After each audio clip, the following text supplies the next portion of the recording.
The police brought in the body of this 107-year-old Caucasian male, Jim Strong, from the location of Gold's Gym. The call came in for a man found at 3:27 a.m. with blunt force trauma to the head and chest area from a set of weights, and paramedics were unable to resuscitate at the scene. Not that they really wanted to.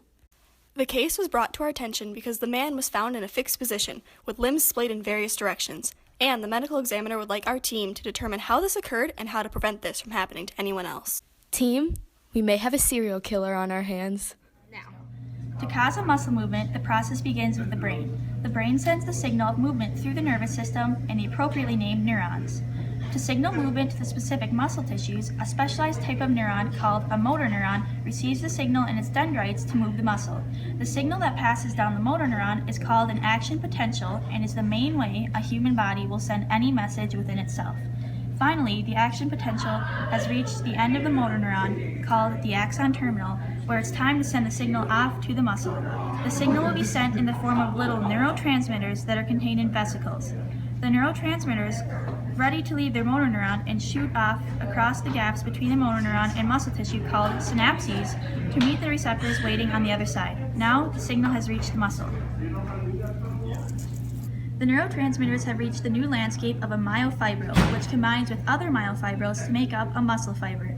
The neurotransmitters meet the receptors of the sarcolemma, where another action potential continues the journey of its predecessor into the myofibril, but the action potential needs some direction.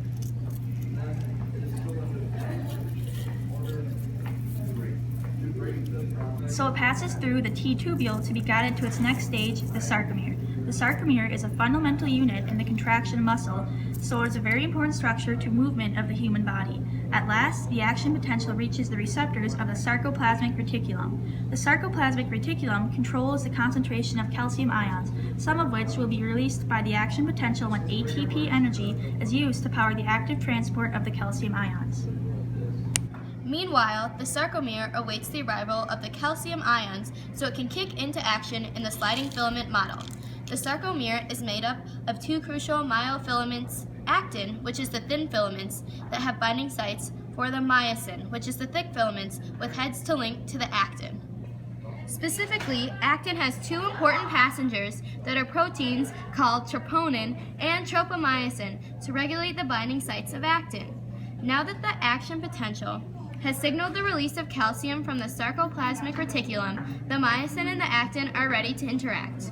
The calcium ions meet up with troponin molecules of the actin, causing the troponin to uncover the tropomyosin and its binding sites beneath. The myosin heads hydrolyze their ATP energy to ADP energy and the phosphate molecules in the conversion to the high energy configuration. Next, as the beginning of the cross bridge, the myosin heads move forward and connect with the binding sites of the tropomyosin. The connection between the myosin and the actin contracts, the sarcomere remains connected, therefore contracting the muscle, in the stage known as the low concentration stage. To close out the cross bridge, more ATP energy is used to break the bond between myosin heads and tropomyosin and relax the muscles again. The contraction and relaxation of the muscles will continue to occur as long as the sarcoplasmic reticulum releases the reused calcium ions, creating the cycle of muscle movement that powers the human body.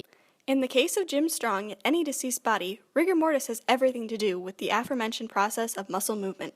When Jim Strong was not strong enough to lift his dumbbells and tragically dropped them on himself, the constant production of ATP in his body vanished, and so did some of the crucial steps in the sliding filament model. Jim Strong's body used its remaining stores of ATP to release the calcium necessary to begin muscle movement. But once the process reached the low concentration change, there was a critical error in the process.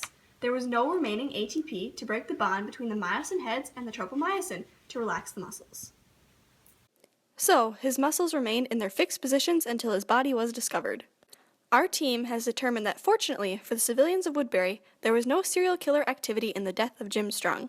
He died due to his weak chest muscles, which should be a crime on its own. We've just been called in for another case. A 38-year-old Hispanic woman, Ana Garcia, was found deceased in her home last night, and it's up to us to figure out whether an infectious disease, diabetes, sickle cell disease, heart disease, or a sneeze killed our last victim. Now that this case has been cracked open like the skull of Jim Strong, let's get back to the trucks and hit the road.